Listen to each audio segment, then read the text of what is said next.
নারায়ণগঞ্জ ৫ আসনে স্বতন্ত্র এমপি প্রার্থী আলহাজ মোহাম্মদ মাকসুদ হোসেনের পক্ষে তার সহধর্মিণী ও সমাজসেবিকা নার্গিস মাকসুদ মঙ্গলবার সকাল থেকে দুপুর পর্যন্ত ফরাজিকান্দা এলাকার দাঁড়ে দাঁড়ে গণসংযোগ চালান।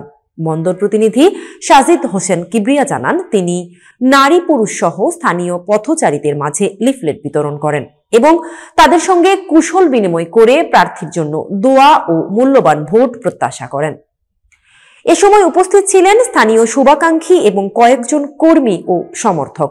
নার্গিস মাকসুদ বলেন, মাকসুদ চেয়ারম্যান জনগণের আশা ও স্বপ্ন পূরণের জন্য সর্বদা কাজ করে চলেছেন।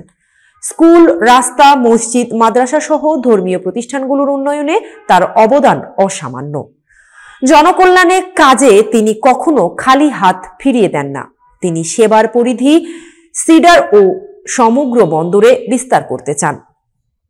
এজন্য নির্বাচনে তার পাশে দাঁড়ানো প্রয়োজন। তিনি আরো বলেন, মানুষের সবকিছু হয়ে থাকতে চাই। উন্নয়নের স্বার্থে মাকসুদ হোসেনকে বিজয়ী করে সকলের কল্যাণে কাজ করার সুযোগ দিন।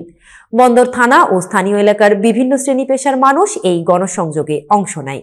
উপস্থিতির মধ্য দিয়ে প্রার্থীর প্রতি জনগণের সমর্থন এবং তাদের আশা আকাঙ্ক্ষার প্রতিফলন দেখা গেছে।